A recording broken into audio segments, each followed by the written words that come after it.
Is this all the slides for today? No, we got some from the last handout.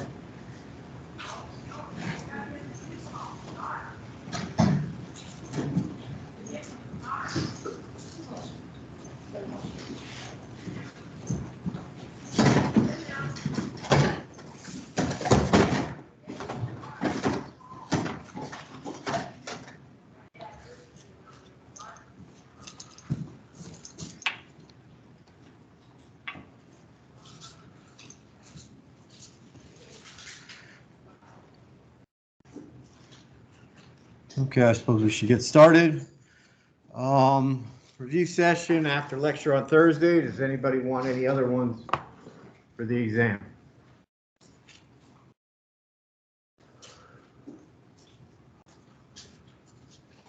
We'll take a break in the middle. You got your written assignment due Thursday. Leading up to the break, today we'll talk about calcium and how we manage that in a cow's body.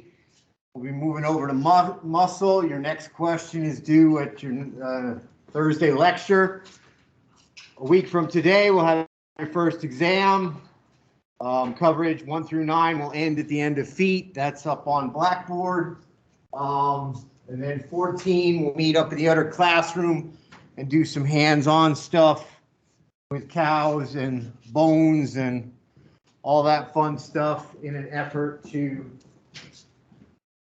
reinforce some of the things we've learned and to teach some other things. Any questions on any of that? So March 10th for going to the dairy? Yes. So a week from Thursday, we'll meet up at the dairy. We'll discuss muscles on live animals. We'll look at our skeleton that we have up there and maybe do some hands-on work with how muscles contract.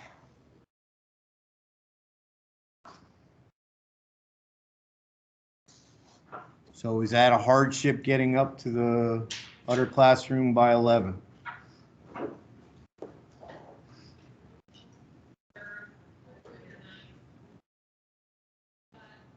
Any questions or concerns? Yes. I won't be here on Thursday. I have a basketball game here.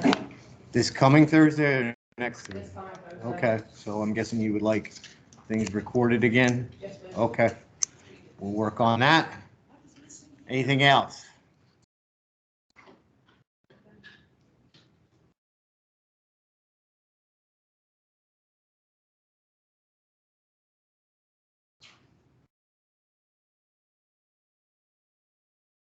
Okay, last time we talked about calcium homeostasis, and there are two hormones involved. We're working through the parathyroid gland.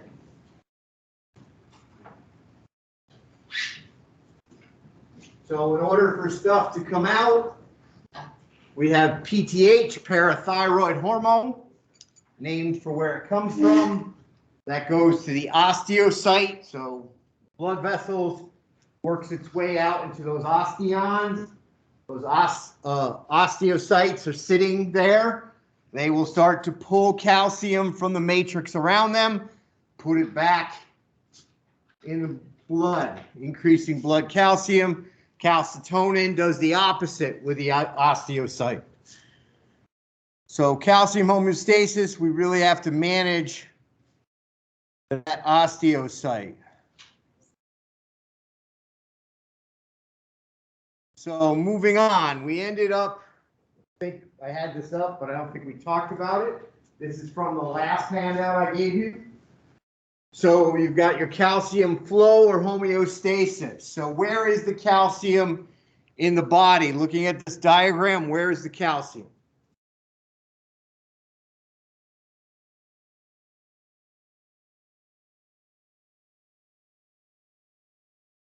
Skeleton. So we have 700 grams, 7 kilos of calcium in the skeleton. And then we have arrows going in both directions. The exchangeable pool puts calcium into the bones, it takes calcium out. So there are rates, how much per hour.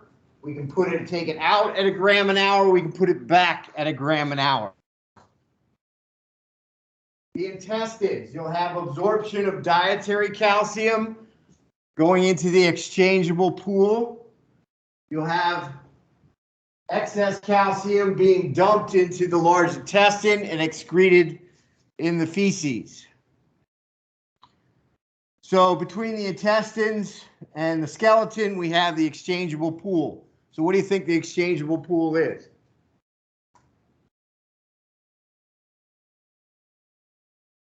How does calcium get from the gut to the skeleton? Any guesses?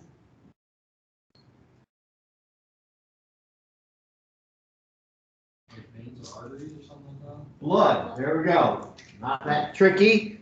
Everything has to be moved on the highways, the blood vessels. So the exchangeable pool is the blood. So you've got what, 14 gallons of blood in a cow. You've got 8-9 grams of calcium in that blood. Not a lot.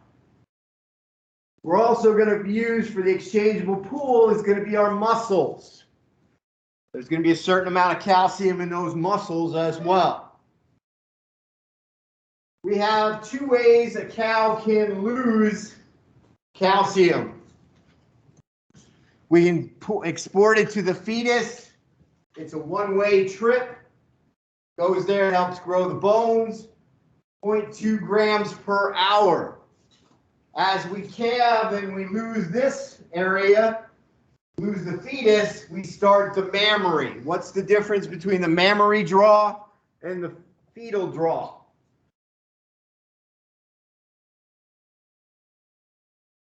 0.2 versus 1. 5 times the rate. So cows used to losing 0.2 grams per hour. It's going to accelerate with the mammary losing a gram an hour.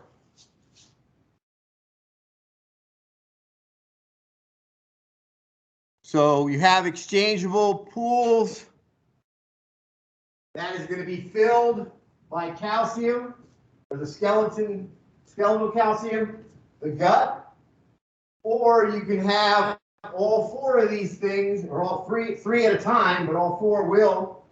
So pregnant cow, you're losing to the gut, you're losing to the skeleton, you're losing to the fetus. And the lactating cow, you're losing to the gut, potentially the skeleton, and the mammary gland.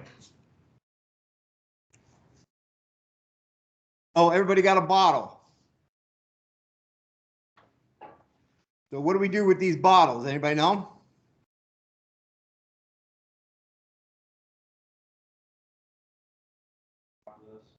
Yep, usually, yep.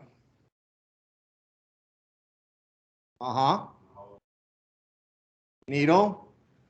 Raise it up and it runs into the cow's blood. Okay, so raise it in. We're going IV intravenous. What do we usually give calcium gluconate for? Milk fever. Animal's gone down with milk fever. We need to get her some calcium to get her back on her feet. How much calcium is in that bottle?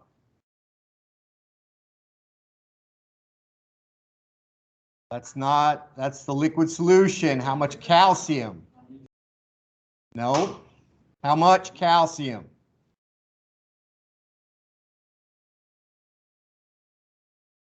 %. So we're looking at, sorry for those listening at home, we're going to lose that. So provides 10.7 grams. Anybody giving a cow a calcium gluconate, what happens? Usually jump right up if they're not too far gone, right? It's a very rapid response. It says 10.7 on mine. So does everybody see that? You got 23% was it weight per volume, provides 10.7 grams per 500 mils. So there's 10.7 grams in here. What does that remind you of?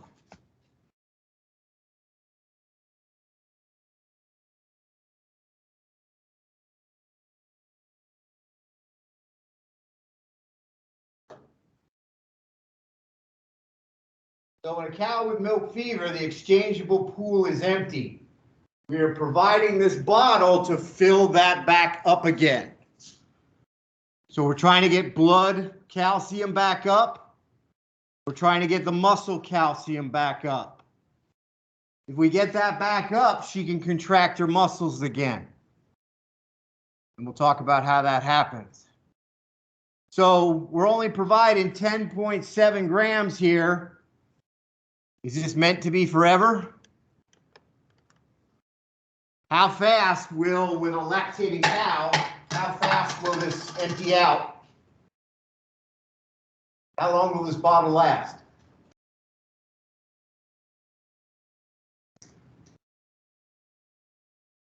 Maybe 10 hours. 10.7 hours, right? So you only got a half a day. How many times do you have to go back and give that bottle again? Anybody? Usually you don't have to, right? Sometimes you might give 2. But even 2 is not going to last a whole day. What you're doing with this bottle is buying time. Where's the best place for her to get her calcium from?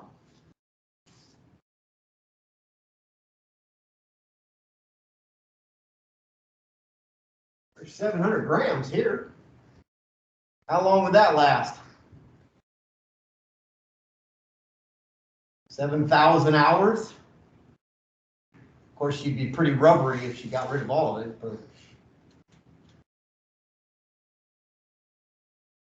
Or the gut. Let's bring it in at a gram per hour. And if it's leaving at a gram per hour, let's get that system up and running.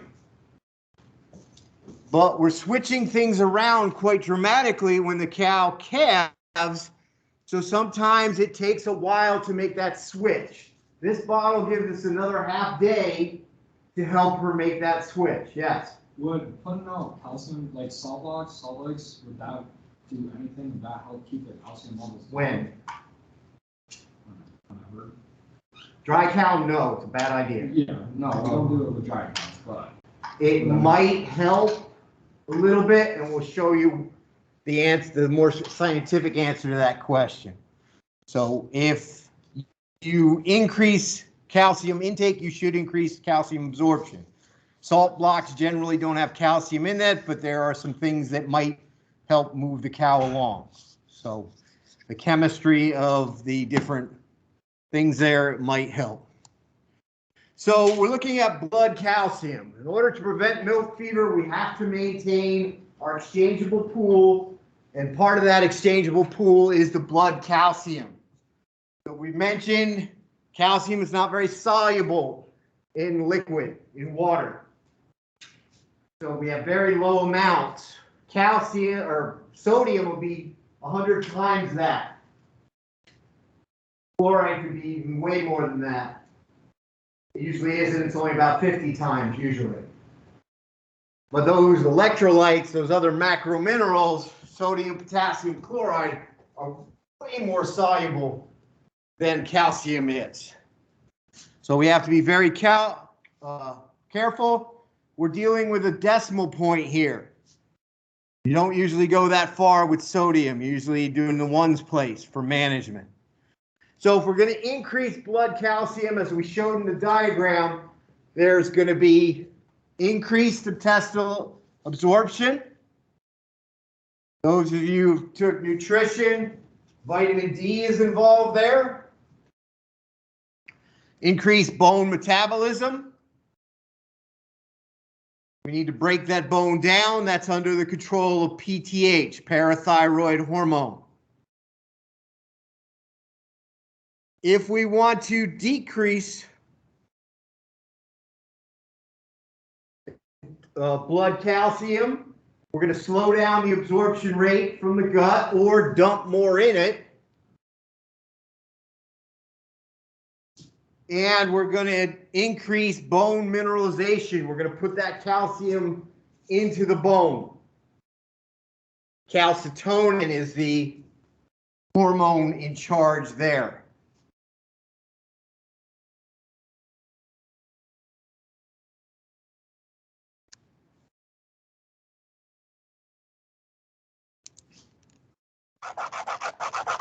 Everybody got that? No. Okay.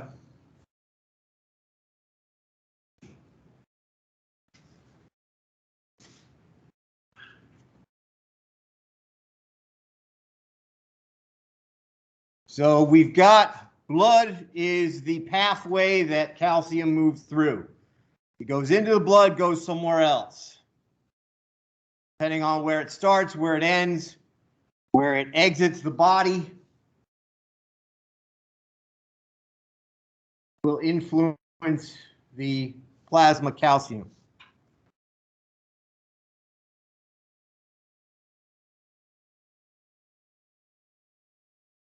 So we're thinking about maintaining that blood calcium, that exchangeable pool. We're looking at homeostasis, trying to maintain things the same way they are. When we're going from a dry cow to a lactating cow, we have big changes occurring. And we have to help that cow make that transition, basically flopping her system from a calcium storage system to a calcium exporting system.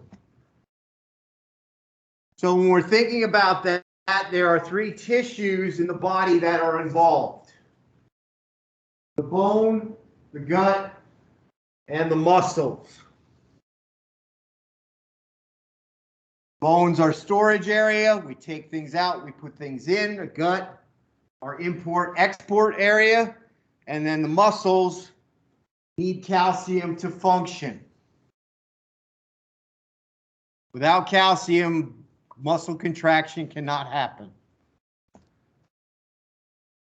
And for lack of a better word, we're going to say three hormones involved.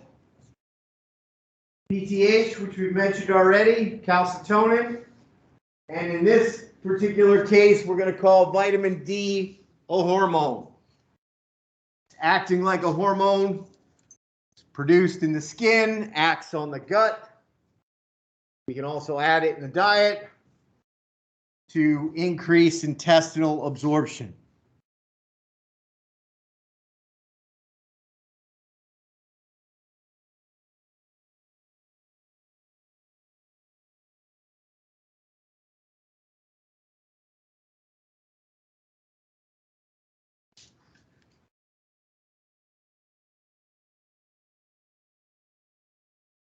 Does everybody remember Joe's rules from nutrition?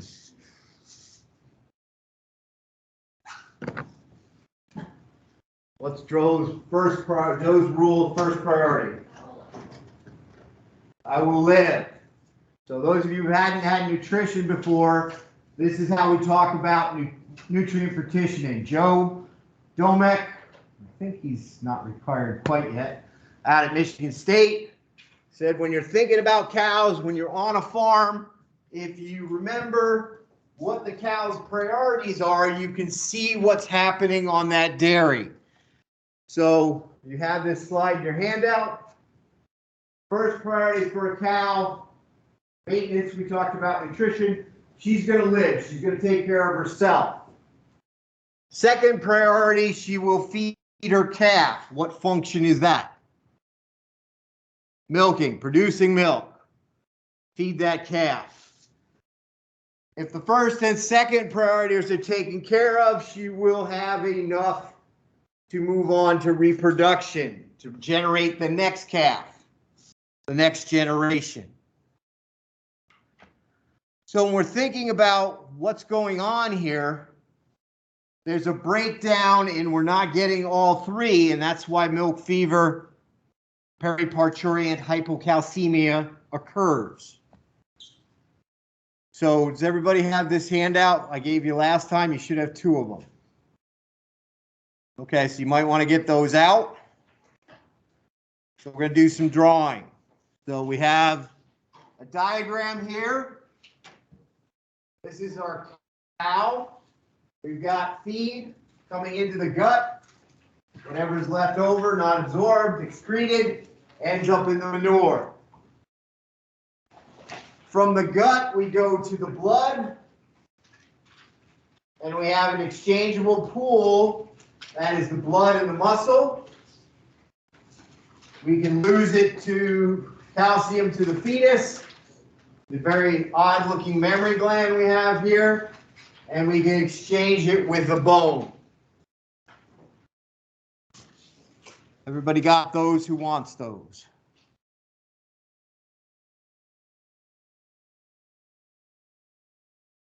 So what we're going to talk about is where do we gain, where do we lose, and where is it stored?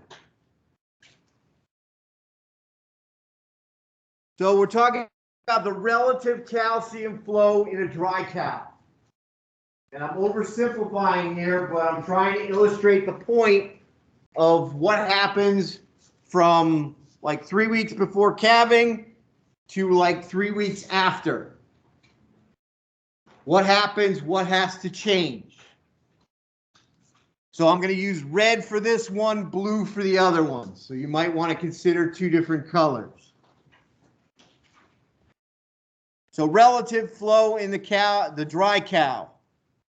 So we've got calcium in. We usually don't have a 0 calcium diet. We usually have a low calcium diet. With the dry cows, stuff goes in, stuff goes out as the cow is in calcium balance. From the gut, we get absorption to the blood, and from the blood, we get excretion back out. She's kind of in a steady state.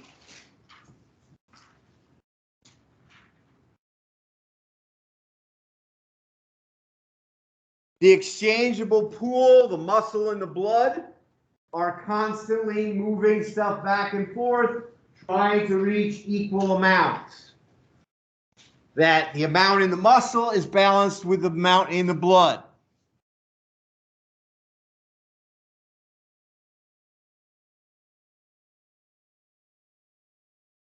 So that's the exchangeable pool we talked about on that diagram, 8 grams. We know in the dry cow, we're losing it to the fetus. That fetus is growing. That diagram suggests 0.2 grams per day. That depends on where we are in the pregnancy. The later we get, the more gets shuttled over to build those bones to help give that calf some rigidity. You're also going to have, if you have any excess left over, you're going to put it in the bones.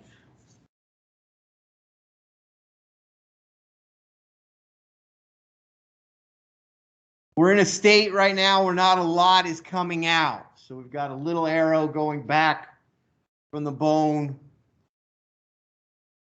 to the blood. So calcitonin is kind of dominating this part of her life cycle.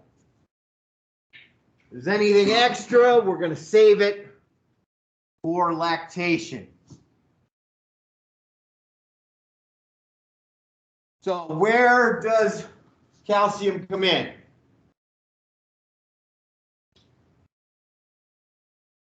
So the feed is where it comes in. Where does it end up?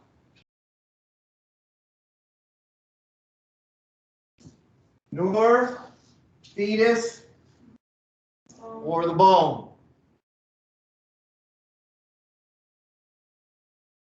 Stored for later use. If we look at an established lactating cow, the relative calcium flows in a lactating cow using the same diagram. The fetus is gone, but we're producing milk with my perfectly artistic udder here. That's going to produce milk, which in theory feeds the calf. Now, our cows are producing way more than our calves need, but that's the way we've bred them to do. I think that cow needs 200 pounds of milk a day.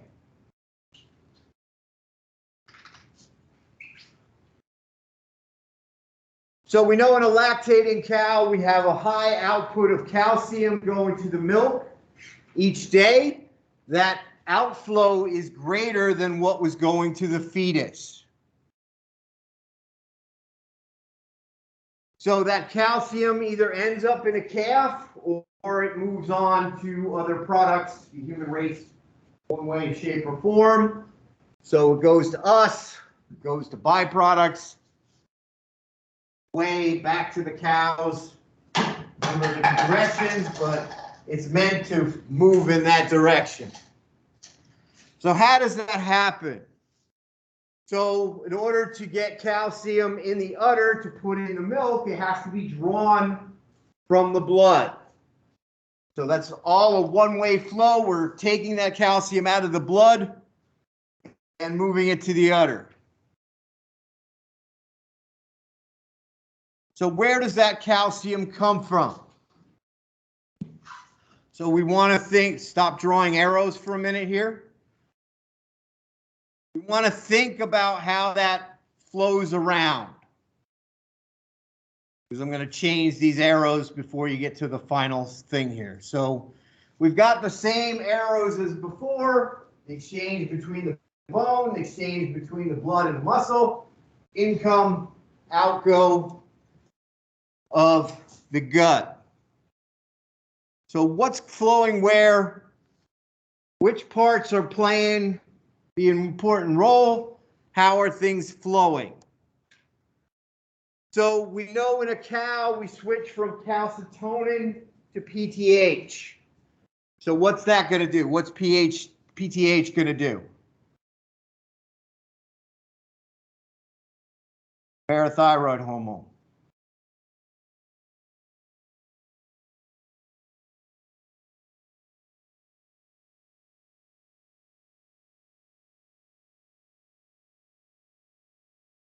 PTH does what?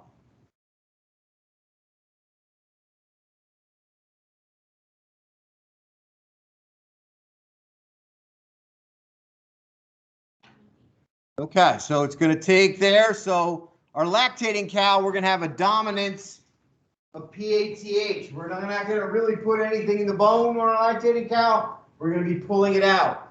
As a rule, calcium balance, the first half lactation, cows take calcium out of their bones, net loss. Second half of lactation, they put it back. So this state is going to carry on for a while where we're making withdrawals from the bone, but not putting it in.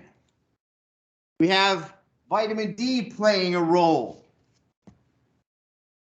Vitamin D is going to promote absorption because we don't have a lot of extra. The gut, the manure is going to drop in the amount of calcium lost in that route. So bringing up your drawing again. Our cow, we're going to bring in a lot through the gut. We're going to take a bunch out through the bone. The flow is going to be from the bone and the feed to the udder. Increased gut absorption, increased bone resorption by PTH, parathyroid hormone, is going to put it in the blood, and then the udder is going to withdraw that calcium from the blood. As long as the udder continues to pull calcium out of the blood, lowering that blood calcium, the other two mechanisms are trying to replace, bring up that blood calcium level.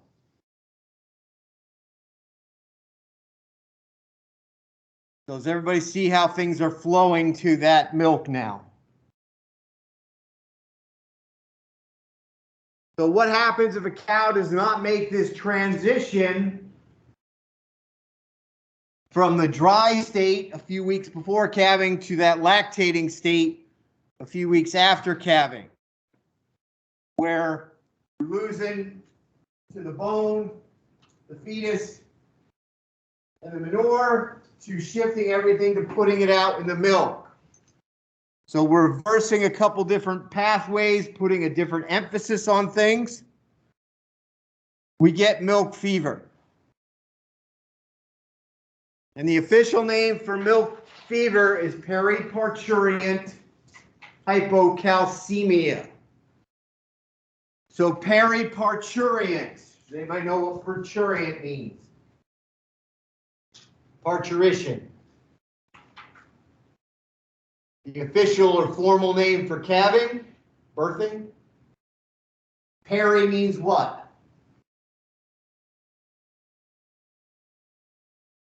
Around. So around calving, periparturient, hypocalcemia. The emia part, E-M-I-A, means blood. Hypo means low. Calcium refers to calcium levels. So low calcium blood. So around calving, low calcium blood.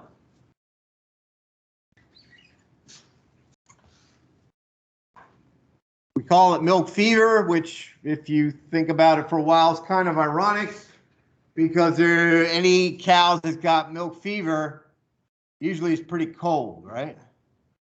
They're certainly not hot.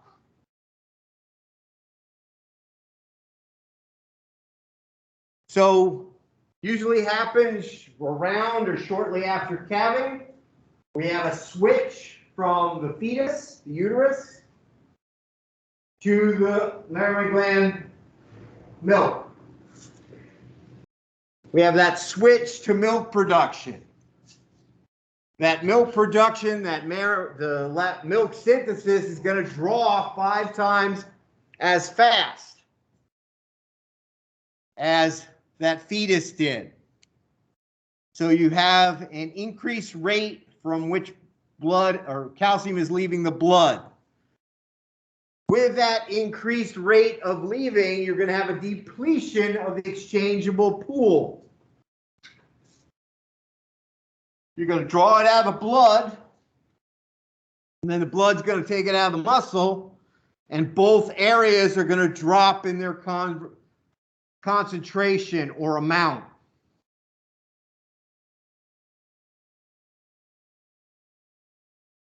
Low blood calcium. It would be low muscle calcium as well, but that's a little harder to measure.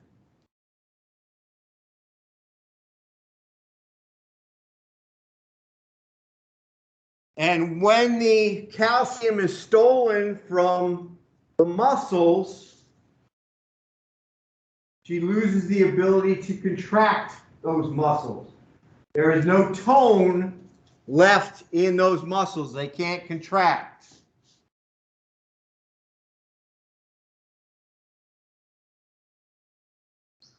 We need calcium as a catalyst to allow for muscle contraction. And what we'll get to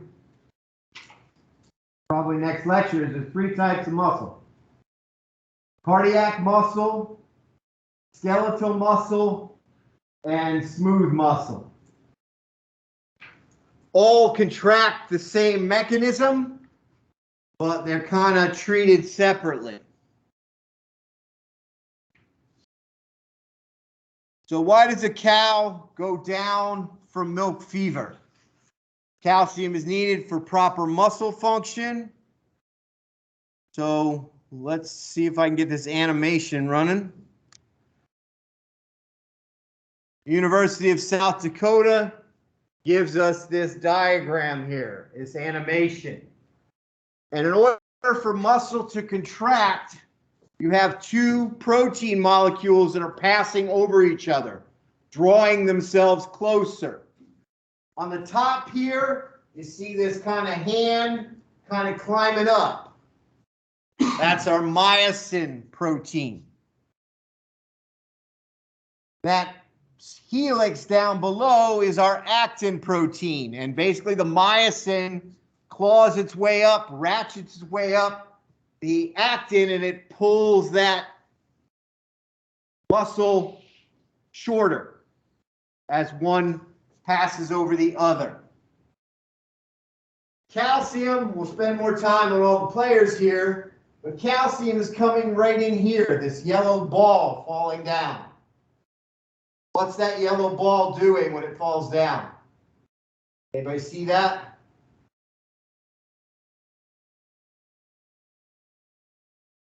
It lands on this pink magenta area and moves it. Does everybody see that? So calcium comes in, it's going to take one of those proteins in that spiral and move it over. It acts like a crowbar. Calcium changes the shape of the molecule and gives the myosin, that ratchety thing on the top, a place to hold on to. We need calcium there to open up the handhold, open up the binding site. Without calcium, that myosin just slips off, falls down. So we'll spend more time with actually what's happening there. So when we think of what happens when hypocalcemia occurs, it's all related to muscle function. So we have smooth muscle, we have skeletal muscle, and we have cardiac muscle. Cardiac muscle is very well defended, keeping its calcium present. What benefits are to that? If we lose our ability to contract our heart, what happens? Ruins your whole afternoon, right? The heart's not working. So as a rule, smooth muscle function goes first. Skeletal or voluntary goes second. Cows don't usually get to cardiac. They usually correct themselves by then. But smooth muscle, does anybody happen to know or want to guess where smooth muscle is found?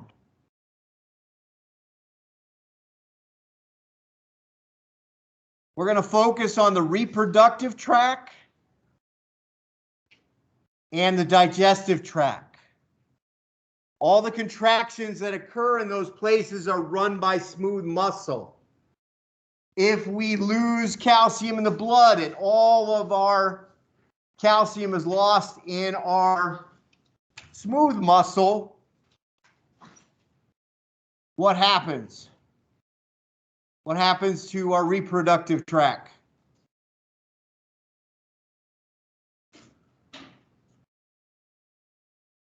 Calf may not come all the way out. We may have to pull it.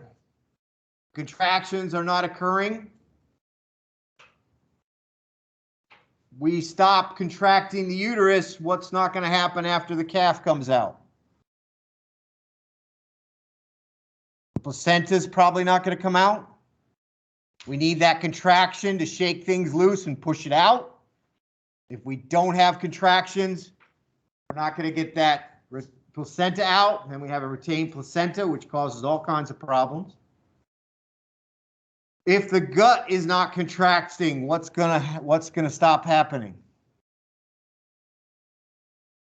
Rumination. What else? Something over here.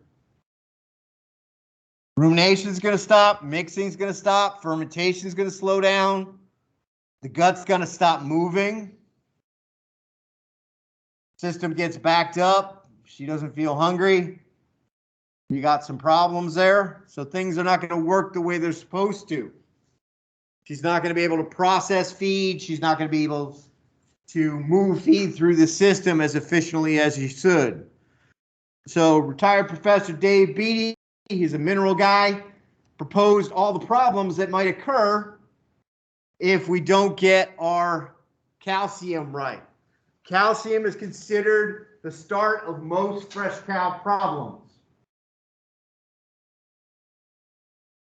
Well, she's a little shaky. I'm not going to give her a bottle. She'll be fine.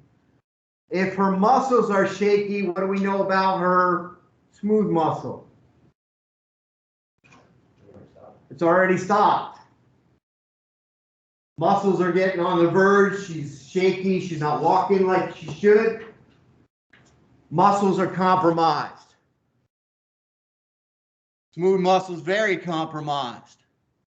So we talk about subclinical hypocalcemia, where we're running low calcium. She can move, she can milk, she can sort of eat. Her heart's still pumping, but smooth muscles compromised. She's not doing what she could. So clinical, subclinical. Usually the difference is subclinical, we have a measurement of low calcium in the blood. Clinical is when the animal's down and we have to give her a bottle. That hypocalcemia is going to compromise smooth muscle function. That's the first muscle it hits.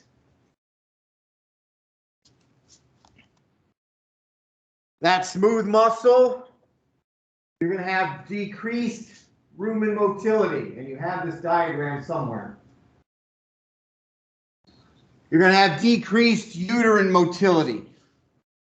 So those are the two big areas of smooth muscle, but we got vasodilation, your iris in your eyes is smooth muscle. Anything that we don't have to think, I want to put my hand over here, I want to put my toe over here.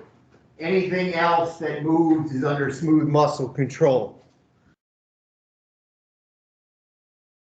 If we're thinking about the rumen motility, we now have a rumen that's not contracting anymore. It's kind of bleh. What do we know about calving and feed consumption usually? They don't eat that 24 hours around calving. So you have a loose rumen that's kind of flopping around. You've got a calf that's gone. You've got an abomasum that is also floppy, not doing what it's supposed to. Things tend to move out of place. So without that tone, we're going to have an increased likelihood of displaced abomasum. If the gut's not moving, she's not ruminating, she's not mixing, she's not fermenting as fast as she could, you're going to have a decrease in intake. She's going to eat, but not like she should. There's kind of a half-heartedness to it. We're not really doing what we could. Yeah, I'm eating, but there's not a hunger to it. Those animals that just they never quite get it. With decreased feed intake, that means we're going to have a greater negative energy balance in early lactation. Increased fat mobilization to meet her calorie needs, that's going to predispose her to ketosis. So hypocalcemia leads to DAs, ketosis. In fact, anytime an animal goes off feed, she's predisposed to ketosis.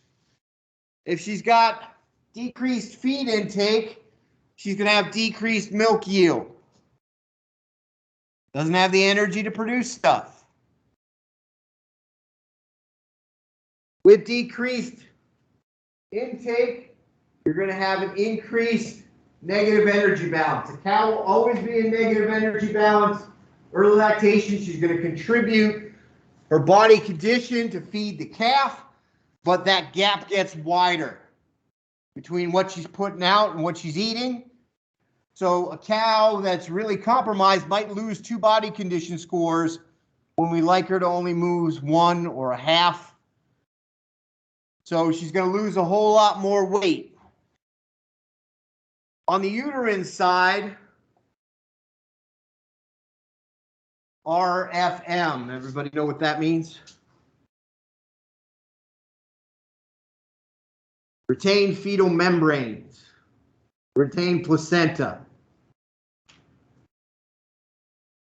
So retained fetal membranes, half of the placenta, the caruncles and cotyledons, half comes from the calf or the fetus, half comes from the mom. we want the part that was associated with the fetus to leave. 3 layers from mom, 3 layers from the calf or fetus. We want that to leave. So if we don't have that uterine motility, we're going to have increased retained fetal membranes. You're going to have a uterus that does not involute quickly. So after that cow calves, she starts to dismantle the uterus. It shrinks in size, it involutes. From holding a calf back down to something a little bit more reasonable to start the next pregnancy. We don't have that motility, it's not going to clean out, it's not going to move as effectively, clean as effectively as it should. You're going to have an increased chance of metritis. Getting all that gunk out of there, those retained fetal membranes, and chance for infection increases. If we've got a negative energy balance, that's very severe. If we've got problems with the uterus getting ready for the next calf or next pregnancy, we're going to have reduced repro performance. So it all starts with hypocalcemia. We get this cascade. In worst case, we get that train wreck where a cow gets one thing, another thing, another thing, another thing, and then she's dead or cold. That train wreck we want to avoid. So one of the things we need to do is avoid the hypocalcemia that can help jumpstart all these problems. Displaced abomasum, ketosis, retained fetal membrane, increased negative energy balance, metritis, leading to poor milk yield and poor repro performance.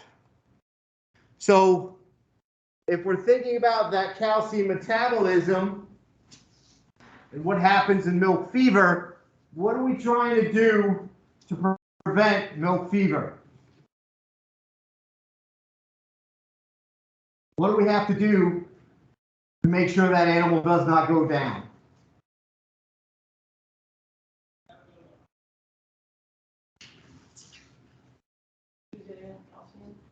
Okay. Why do we want enough calcium? Storage, more specifically, we have to keep that pool, that exchangeable pool, correct. So why don't we stop there? We'll start again at 6 of. You can keep the bottles if you want to. If you don't want them, put them back in the box.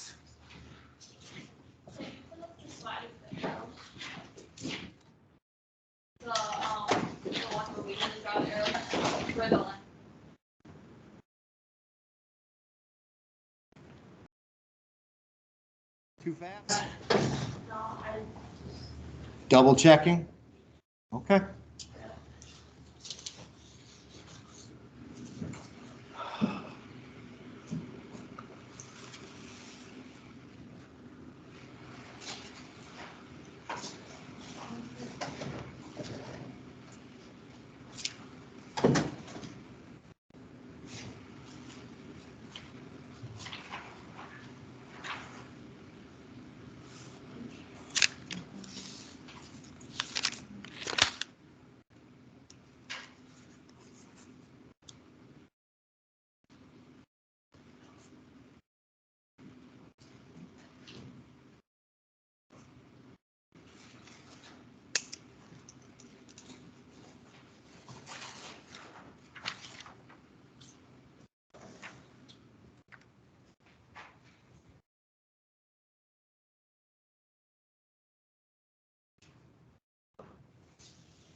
Okay, so treatment and prevention.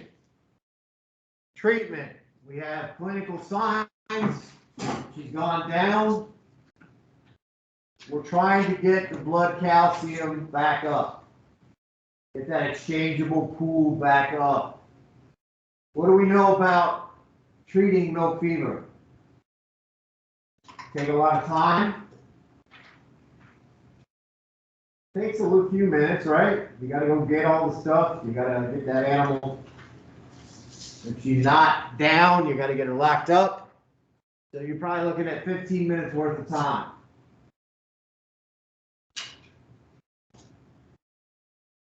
If she's already gone down, we've probably gone downhill enough that she's going to have some damage that's going to be inflicted on her lactation. Prevention is more cost effective if we can do it right. Treatment, we think about IV calcium gluconate at the time of milk fever. Has anybody here done sub-Q? Put a bottle under the skin.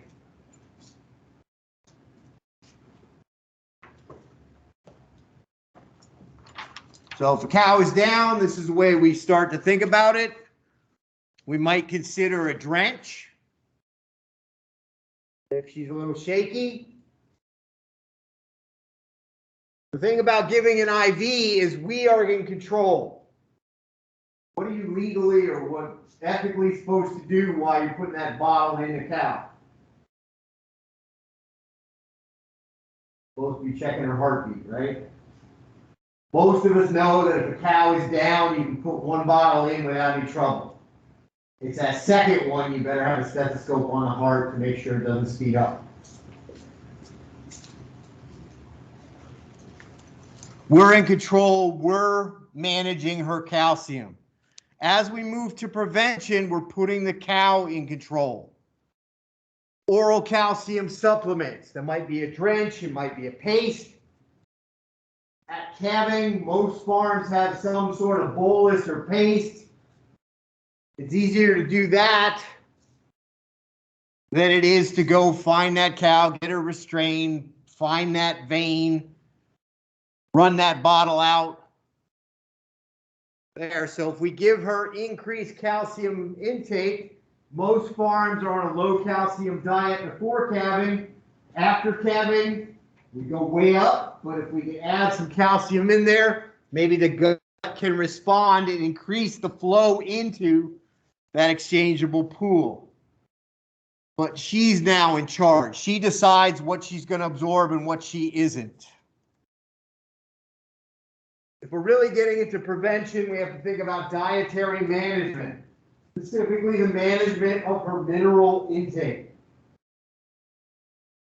We need to know what minerals are going in, what are present in the diet, and what the balance is between the positively charged minerals and the negatively charged minerals. So controlling calcium flows with dietary management. We might start with a low calcium ration, trying to get our positively charged minerals in lower amounts. And we'll show you there's an opportunity for high calcium, but most people don't go in that direction. We'll discuss why. So either you have to lower the calcium in the diet below her quote-unquote needs or requirement, or you overload the system and flood that system with calcium. Most people don't take that latter option. If that doesn't work, we're still getting milk fevers, we start to think about a low cation. Cation means positively charged mineral. So our cations, potassium and sodium, we need to lower those in the dry cow ration. This is why we don't give salt blocks to dry cows. We don't give bicarb to dry cows. We're trying to drive down those cations. If we've tried those things and that still doesn't work, we're going to try to increase the negatively charged minerals, chloride and sulfur. Our goal is to have the negatively charged minerals be equal to or more than the positively charged minerals.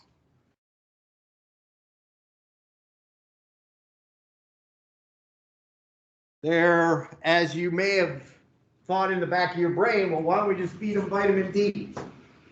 This seems to be an idea that comes up every 5-7 years. Well, let's try feeding them vitamin D. It doesn't work.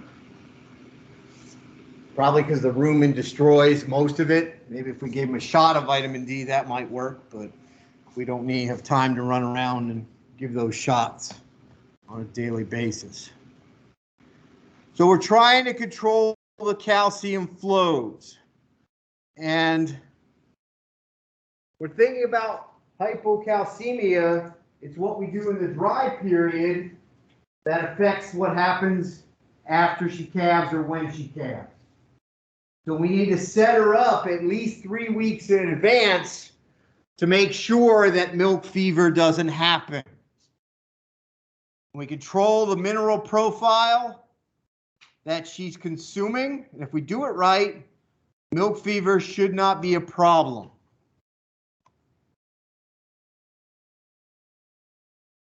I believe you have this on the handout today.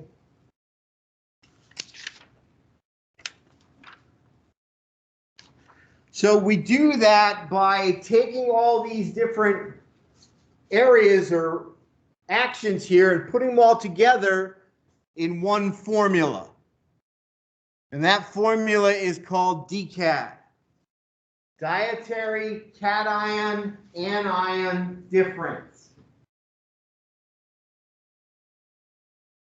I add up all my positively charged particles, my cations. I subtract my anions. And for my dry cows, I want that to be 0 or slightly negative, more anions than cations. And this is the formula most nutritionists use.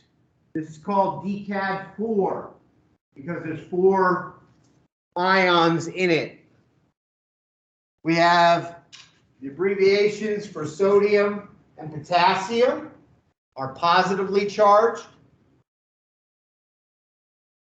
And we have the chloride, sulfur, atomic symbols. We would like that to be this minus this equals 0. Or this minus this is some sort of negative number, meaning this is bigger. So how do we get everything to balance out?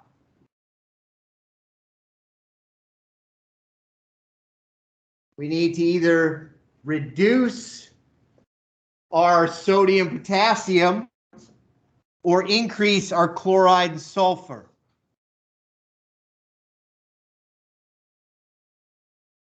This DCAD difference is measured in what are called milliequivalents per 100 grams. It's basically a percent number or proportion number. We can go all the way up to DCAD 7, where we include magnesium, calcium, and phosphorus. But from a management level, DCAD 4, even DCAD 3, where we drop the sulfur, seems to get the job done.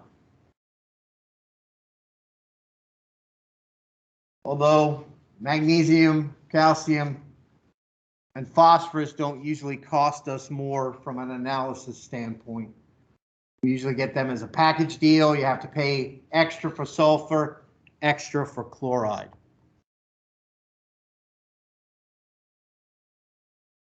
So management of DCAD.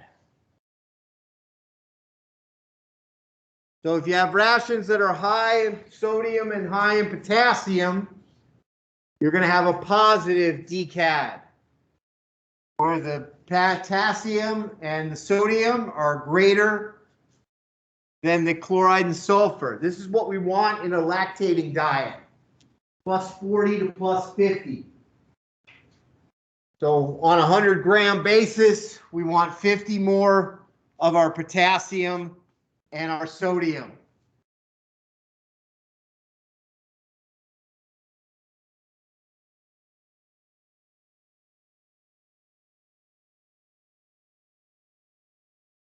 For our dry cows, we want the low or negative DCAD, where our potassium and our sodium are less than our chloride and sulfur.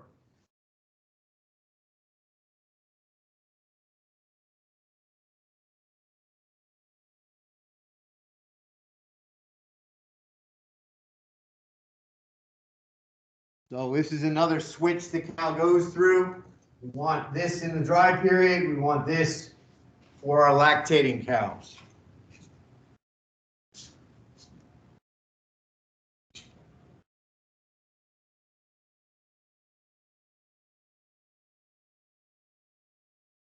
So how do we get this done? How do we get that DCAD for our dry cows? We want to reduce the sodium and the potassium in the diet. So we take away the salt blocks. We take away especially the bicarb. We don't allow the animals to have that free choice anymore. The challenge with our dry cows is getting our potassiums down. If we're spreading a lot of manure on a particular field, that can elevate our potassiums in our grasses, and that can cause problems with our haylage. We've got too much potassium, we run into trouble with milk fevers. So we try to find fields that have not been spread with manure recently, or reduce our potash use on a given field we know we're going to use to feed our dry cows. To get that DCAD, we can either low that. Once we've done that, if we're still not where we want to be, we're going to have to increase the anion side of the equation. We're going to add anions to the diet.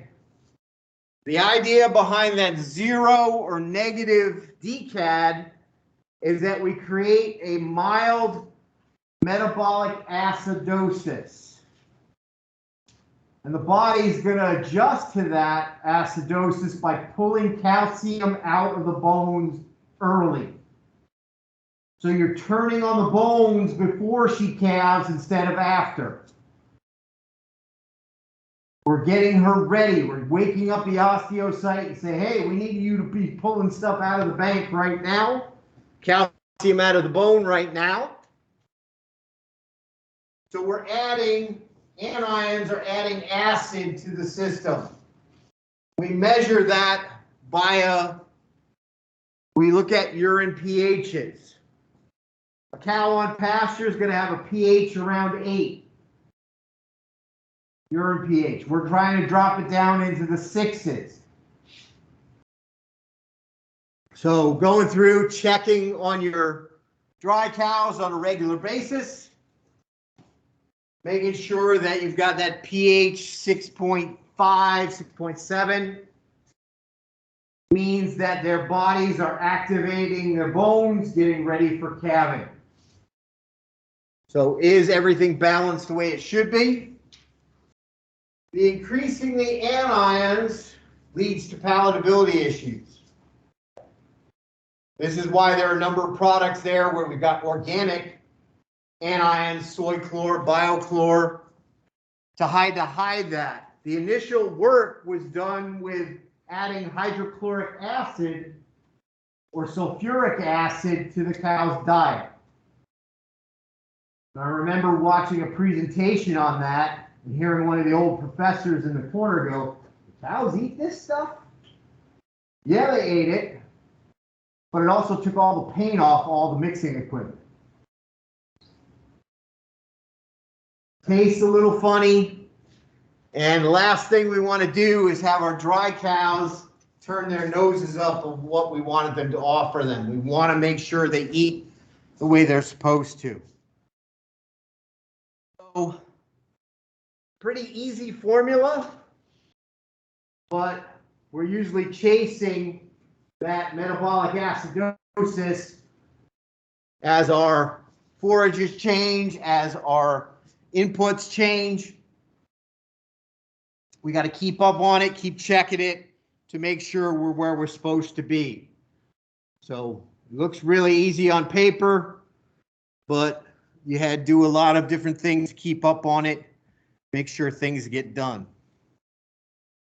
So it all comes back to making sure we always have enough in the exchangeable pool to supply the mammary needs. That means activating the gut, that means activating the bones, that we can put that calcium into that pool and never drag that pool, exchangeable pool, down in concentration. That making sense? Any questions on any of that?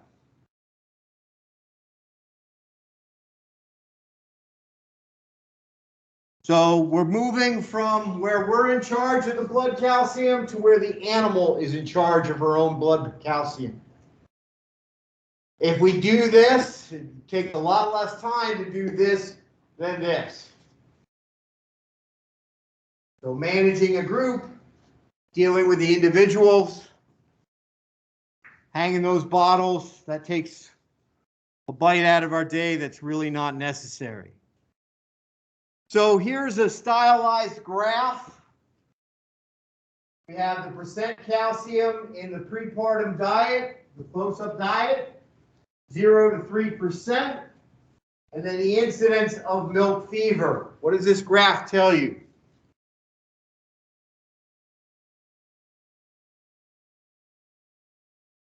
If I feed a low calcium diet, where am I on that curve?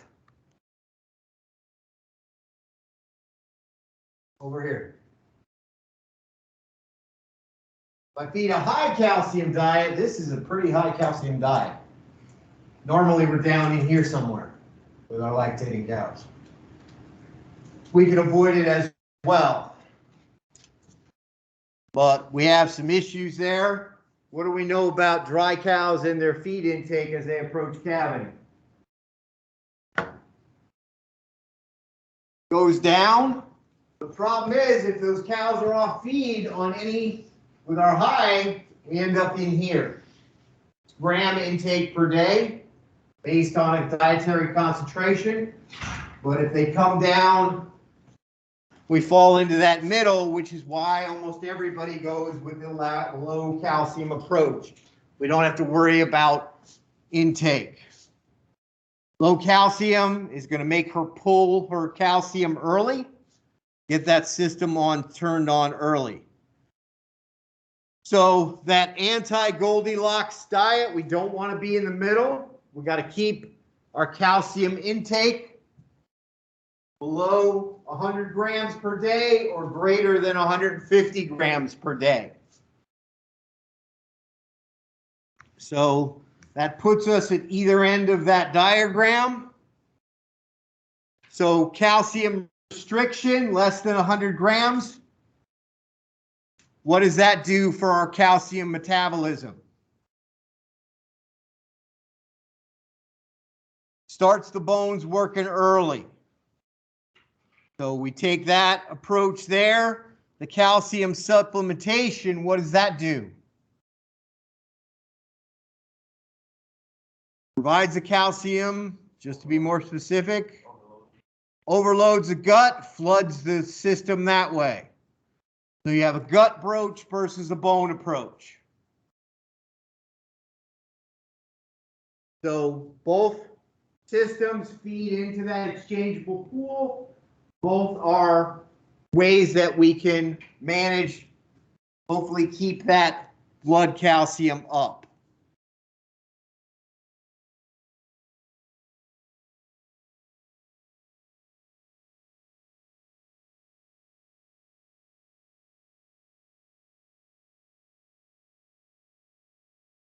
So prevention of milk fever is about keeping that calcium system in the bones, the osteocyte awake and pulling things out versus putting the Band-Aids out, putting the bottles out to give us a few more hours for the exchangeable pool. So we need calcium for proper muscle function. So let's learn about how muscle tissue works. Any questions about calcium metabolism? We learned something new today? A little bit more exciting than carbohydrates, right? But we've used our calcium. Where does calcium fall in our early lectures? These were our macro minerals, right? We need to manage those. We need a little bit more calcium than some of the other minerals. So what do we know about muscle tissue? We mentioned here today that there are three types. There are skeletal. We can call that voluntary muscles. So the muscles that are going to move the bone around.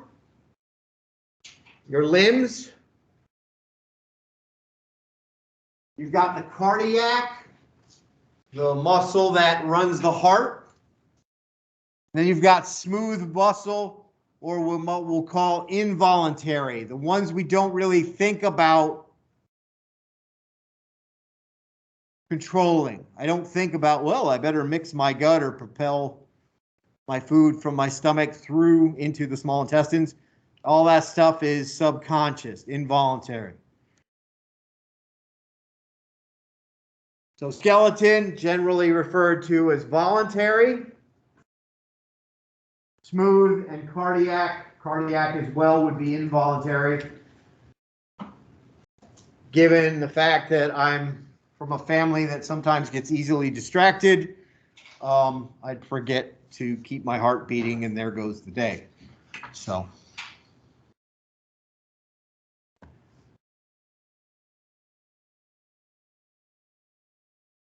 When we're looking at our muscle tissue, there are two appearances we tend to see. One is with the skeletal and the cardiac, we see a banding pattern, which is called striated.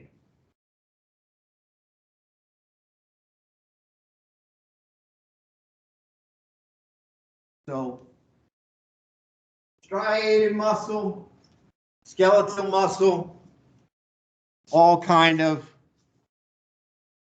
interchangeable terms. I don't know if we have a picture of that. You can start to see, not so much in this one, but here you can see some lines starting to occur. And the striations has to do with how the muscle tissue, the contractile tissue, is organized. Everything is lined up like, I guess this is semi-timely, but military, rows and rows and rows. If everything is lined up, we can see a definite pattern. With our smooth muscle, things are not lined up quite the same way, so we don't see that banding pattern. As we go in on those two pictures, we can see those striations that are associated with our skeletal muscle.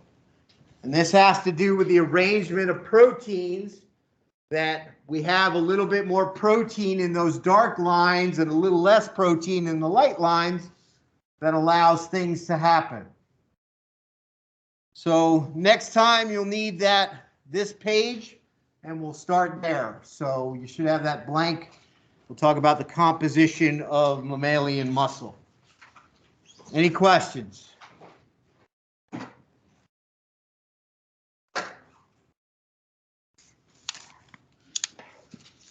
That's all I have. If anybody wants bottles, you're free to take them. They're very expensive, so treat them well.